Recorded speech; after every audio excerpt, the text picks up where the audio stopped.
아들입니다. 네, TK의 아들 대체 누군지 볼까요? 이 TK의 아들로 영남 맞춤형 공약 보따리입니다. 네.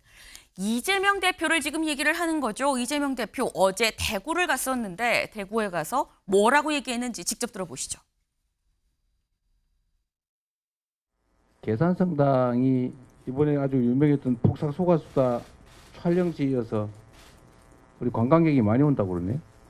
제가 이거 폭삭 소가수다를 이제 그때 제가 잠깐 대표로 그만두고 잠깐 쉬는 시간이었는데 하도 유명하다 그래서 제가 그걸 한번 봤어요. 눈물이 너무 많이 나가지고.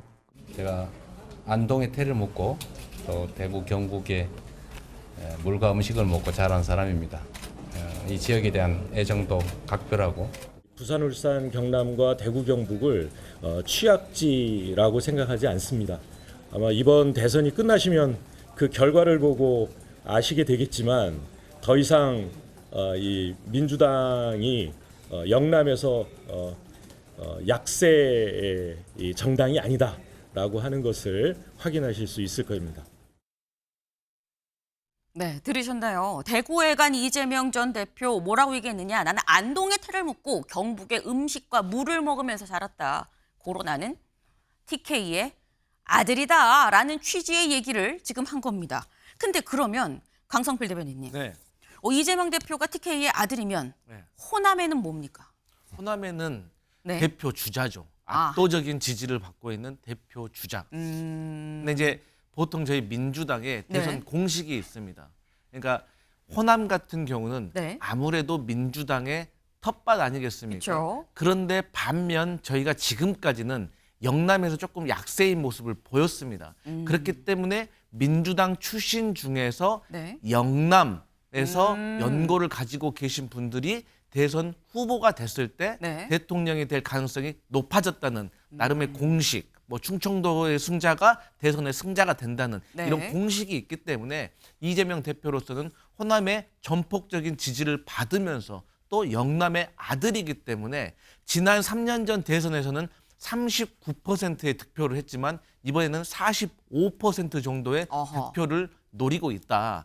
하지만 여기서 1%를 얻어오는 거는 다른 지역에서 2%를 얻는 효과가 있기 때문에 이재명 후보로서는 상당히 공을 들 수밖에 없어서 대선 후보 출마 이후에 두 번째 방문한 것이다. 이렇게 보시면 될 것 같습니다. 네. 호남의 대표 주자, 호남의 대선 주자이자 TK의 아들이기도 하다. 안동에 태를 묻고 뼈와 살과 피를 만들어준 게 대구 경북 아니겠느냐. 대구 경북의 아들이다. 라는 얘기를 이재명 대표 지금 하고 있다라는 거죠. 네. 이지만 전략적이다라는 말씀을 지금 45%까지 좀 본다라고 말씀을 하셨는데 그 뒤에 윤호중 선대위원장 얘기도 같이 들으셨나요? 윤호중 선대위원장 뭐라고 얘기했냐면 영남에서 더 이상 민주당이 약세가 아니란 걸 이번 대선을 통해서 아마 확인을 할 겁니다.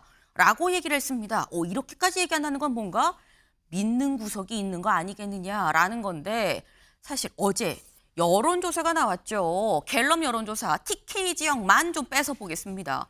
TK 지역만 빼서 봤을 때 이재명 19, 홍준표 19입니다. 그리고 한덕수 13, 김문수 11, 한동훈 8, 이준석 2. 물론 의견 유보가 18%나 된다라는 거예요. 네, 상당히 좀 의견 유보층도 있긴 있다. 하지만 그럼에도 불구하고 윤주진 위원님, 지금 봤을 때 국민의힘의 텃밭이라고 불리는 대구, 경북 이 지금 TK 지역에서 이재명 후보와 홍준표 후보가 동률입니다. 이건 어떻게 보십니까? 물론 두 명만 보면 그렇게 보이실 수 있는데요. 네. 사실 나머지 한덕수, 김문수, 한동훈 이런 후보들까지 합쳤을 때는 여전히 이재명 후보의 TK 지지율은 좀 저조한 편이고요.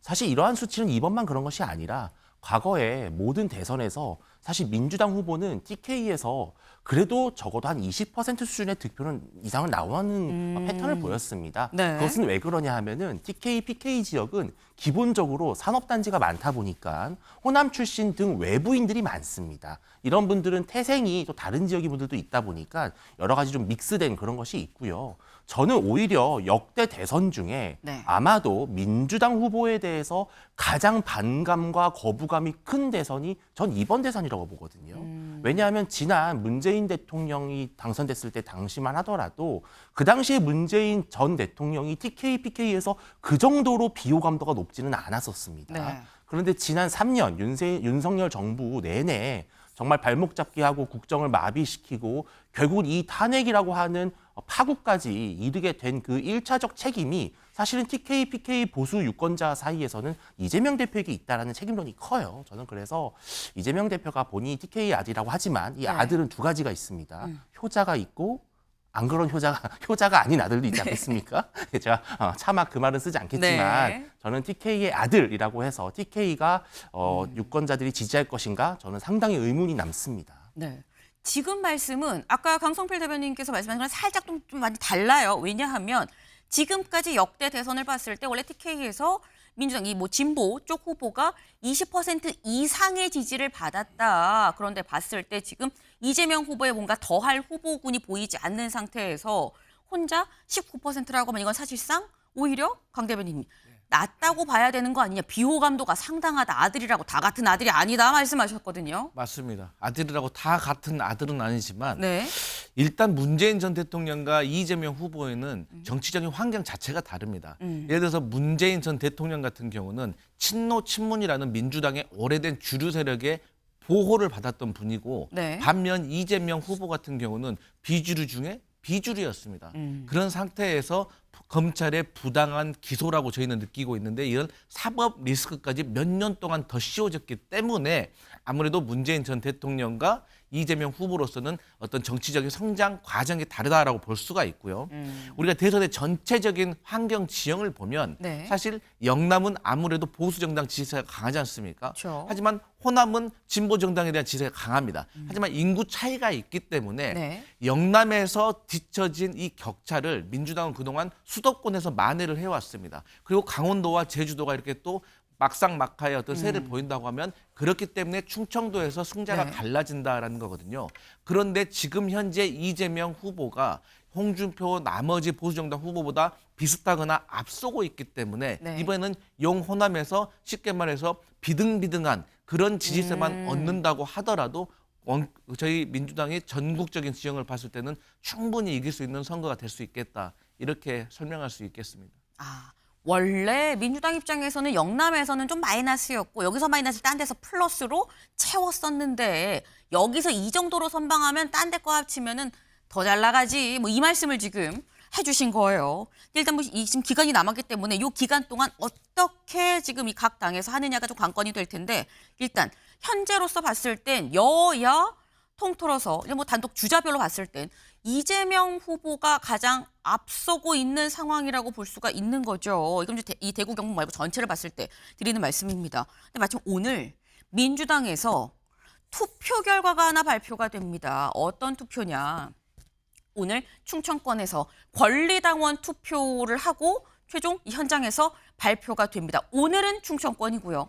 내일은 영남권 권리당원, 그리고 26일은 호남권, 그리고 27일에 수도권 강원 제주 여기 이제 권리당원 경선 결과가 나오고 이후에 이제 이 일반 국민 여론조사를 같이 해서 여기에서 50대 50으로 해서 최종 대선 후보를 결정을 하게 됩니다. 일단 이 긴 여정에 첫 번째 투표 결과 발표가 바로 오늘 오후라는 거죠. 오늘 오후 충청권 권리당원 투표 결과가 발표가 된다. 근데 사실 당원 투표기 때문에 강 대변인님 어느 정도 뭐 이재명 대표가 높게 나오겠지라는 예측은 사실 가능한데 그래서 궁금한 건 2등은 누구겠느냐라는 거죠. 근데 제가 이제 당 부대변인이기 때문에 네. 제가 2등이 누굽니다라고 해버리면 네. 또 특정 후보를 또 지지하는 그런 오해를 낳기 때문에 네. 저는 이런 질문이 오면 저는 세 분 다 두 자릿수의 지지세를 받을 것이다. 세 분 다 트리플링 두 자리를 네. 저는 받았으면 좋겠다라고 저는 표현하고 있습니다. 받을 것이다로 시작을 해서 받았으면 좋겠다로 일단 끝나긴 했어요. 네. 지금 위치상 내가 대변인이라서 다 말할 수 없어요라고 말씀하셨는데 윤주진 의원님은 예. 어떻게 전망하세요? 이게 이제 김경수라는 인물이 네. 자존심을 지키느냐 아니면은 자존심이 구겨지느냐 이 오늘 분기점이에요. 왜냐하면 충청권이라고 하는 것은 어쨌든 우리나라의 민심의 균형추라고 보이고 네. 또 늘 이제 대선 향방의 어떻게 보면 바로미터다 이렇게 표현이 됐는데요. 충청권의 사실 김동연 지사 같은 경우는 충북 사람입니다. 충북 음성 출신이고 따라서 연고가 있기 때문에 또 기반이 있을 수 있으나 또 친문 친노의 적장자라고 할 수 있는 김경수 전 지사가 과연 그 친문의 명예회복에 어느 정도 2위 싸움에서 이김으로써 지켜내느냐, 수성을 하느냐인데요. 만약에 오늘 김경수 전 지사가 김동연 지사한테 패하는 네. 2위 자리를 내주는 결과가 나온다면 사실은 이것은 내부적으로 민주당 내부적으로 진짜 친문 세력이 많이 약화됐구나라고 하는 것을 보여주는 사례일 텐데 아마도 이재명 후보 입장에서는 네. 은근슬쩍 속으로 김동연 지사의 2위를 응원하지 않을까 하는 예상도 해봅니다. 네. 근데 윤주진 의원님 예상은 그러니까 일단 포인트는 이거다라는 거예요. 오늘 충청권 결과가 발표가 됐을 때 2등이 어떻게 보면 충청의 아들인 김동연이냐 아니면 비문의 대표 주자라고 얘기가 되는 이 김경수냐 둘 중에 하나. 이 얘기는 김경수의 자존심 싸움과도 좀 연관이 된다라는 말씀인 건데 사실 열어봐야 알 수 있는 거긴 합니다. 이 대체 실제 당원 중에서 비명계가 얼마나 포진해 있느냐가 오늘 오후에 발표될 요 충청권을 좀 열어봐야 알 수 있다라는 건데 비명계 얘기가 다시 나오는 이유 사실 요 얘기도 같이 나오죠. 다음 기사 볼까요? 네, 비명 행사 여론조사 업체가 민주경선 또 참여 시끌입니다. 사실 이게 시끄러운 지 며칠 됐어요. 그젠가서부터 계속 좀 시끌시끌했었죠. 이 얘기가 뭐냐? 지금 이 지난 총선 때 소위 비명 행사 그러니까 이 비명계를 솎아내기 위한 여론조사를 실시했다는 의혹을 받는 여론조사 업체가 있었습니다. 총선 때. 그런데 그래서 그 논란 끝에 최종 우리가 그럼 빠지겠습니다 하고 그 여론조사 업체가 빠졌죠. 그리고 논란이 좀 수그러드나 했는데 그 업체가 이번에 다시 이름 바꾸고 여론조사 업체로 다시 또 들어왔다. 대선 여론조사 업체로 들어왔다.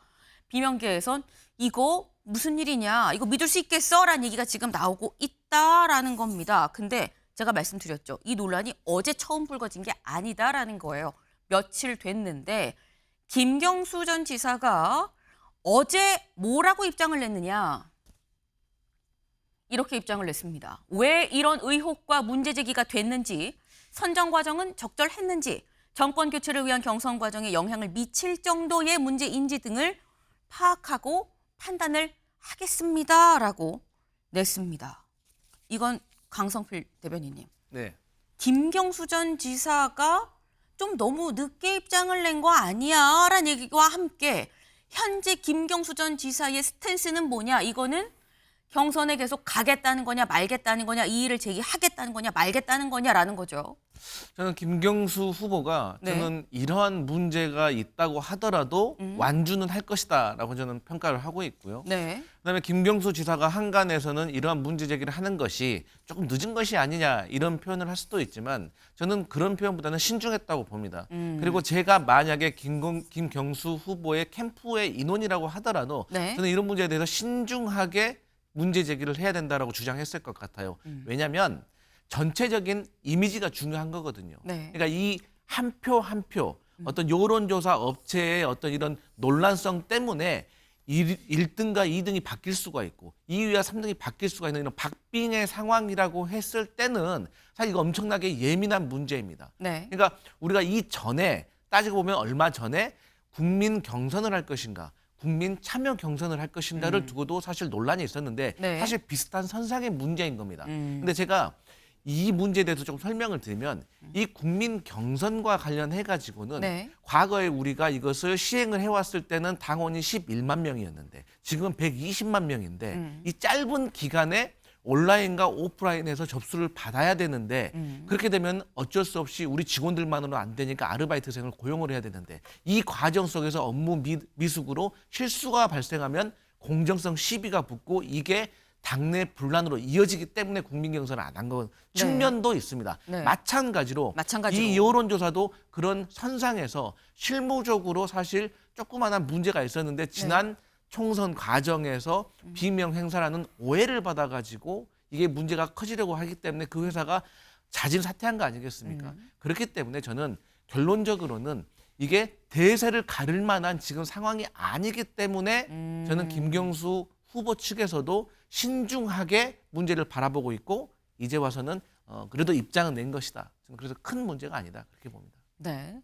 김경수 후보 쪽에선 김경수 전 지사 쪽에선 사실 이 사안이 그렇게 이의를 제기하고 강하게 반발을 어떻게 보면 약간 이 지금의 흐름을 약간 중단시킬 만큼의 강력 항의를 할 정도의 큰 사안이 아니라고 봤기 때문에 내가 참모였어도 신중하게 판단하십시오라고 제안을 했을 거다라는 말씀이셨는데 윤주진 위원님, 예. 김경수 전 지사의 신중한 뭐 때문이라고 보십니까? 어차피 뭐 계란으로 바위치기를 넘어서 네. 거의 뭐 메추리알로 바위치기 정도 수준의 경선이기 때문에 네. 이런 문제를 갖고 판을 엎을 정도의 명분이 본인도 없다고 생각을 하는 것이죠. 그러니까 지금 내부적으로 분란만 일으켜 봐야 결국은 이재명 대표의 엄청난 팬덤의 공격을 받고 거기서 정치적 타격을 받느니 그냥 어느 정도의 문제 제기만 하고 다음으로 넘어가는 것이 본인에게도 이롭다 이렇게 판단을 한 것인데요.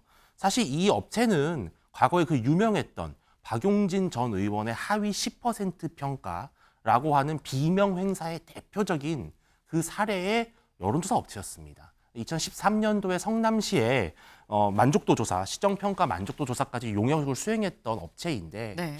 이렇게 좀 오해의 소지가 있는 업체가 또 아주 중요한 경선에 참여한다는 것은 다른 주자로서는 매우 못마땅한 일이죠. 그러나 지금 현재 친명 일극 체제의 민주당에서 과연 이런 문제를 갖고 경선 보이콧이라고 하는 결단을 내릴 수 있을지는 사실 그런 분위기까지는 안 된다 이렇게 보입니다. 네, 지금 아까 뭐 바위를 계란으로 치는 거가 아니라 메추리알로 치는 거의 그런 수준 아니겠느냐. 그러니 해봤자 실효성이 없으니까 그런 것 같다라는 말씀하셨는데 요것도 짧게 같이 여쭤볼게요, 윤주진 위원님. 예. 요건 제가 일부러 강성필 대변인 말고 윤주진 위원님께 좀 객관적으로 여쭤보는데 일각에선 김경수 전 지사가 대선 경선 이후의 상황을 좀 고려한 거 아니겠느냐. 당권도 고심을 해볼 필요가 있어서 그런 거 아닐까라는 얘기가 있어요. 그런 점도 분명히 있을 겁니다. 네. 왜냐하면 김경수 후보도 다음 어떤 제기를 해야 되는 상황이잖아요. 아마 제가 봤을 때는 당권도 중요하지만 다시 경남지사에 나오는 것도 좋은 선택지가 될 수 있을 겁니다. 네. 왜냐하면 본인의 PK 지지 기반을 다지는 것이요. 왜냐하면 당권은 만약에 이재명 대표가 대통령이 된다고 가정한다면 당권을 김경수 지사에게 줄 가능성은 거의 0%죠. 그렇다면은 독자 생존을 해야 된다면은 경남지사인데 독자 생존을 위해서는 결국은 민주당 내부에서 친문뿐만 아니라 친명 유권자의 지지 기반도 필요합니다. 그래서 너무 각을 세우고 대립을 하면 또 낙인이 찍혀요. 제2의 박용진이 될 수가 있습니다. 그래서 쉬엄쉬엄 가자, 좋게 가자 이런 것 같습니다. 네. 지금 말씀 중에 살짝 이재명 대표가 되면 주겠습니까? 0%죠라고 하죠. 개인 의견임을 또 말씀을 드립니다. 요건 짧게 강성필 대변인님 말씀 들어볼까요? 저는 뭐 박용진 의원을 두고 제2의 박용진이 될 수 있다. 네. 그러니까 이재명 대표의 지지자들에게 찍혀서 제2의 박용진이 됐다는 거에 대해서 조금 동의하기가 어렵고요. 제가 이런 비명 행사 이런 얘기 많이 들었습니다. 그래서 제가 한번 세어봤습니다. 네. 비명 행사 아니고요. 왜냐하면 문재인 정부에서 장관 하셨던 분들 8명이나 국회의원 되셨습니다. 제가 일일이 다 세어보니까 20명, 30명 가까이 되는 문재인 정부 인사, 친노, 친문 인사들이 국회의원이 됐다는 점을 말씀드리기 때문에 저는 혹여 친명 네. 행제는 몰라도 비명 행사는 사실이 아니다. 이런 말씀 드립니다. 알겠습니다. 네. 일단 저희가 얘기한 이 모든 사안들이 어떻게 될지는 가늠할 수 있는 첫 번째 기준이 오늘 발표될 충청권 권리당원 투표의 결과인 거겠죠. 이 결과가 어떻게 나올지 좀 주목이 됩니다. 다음 키워드로 넘어가 볼까요?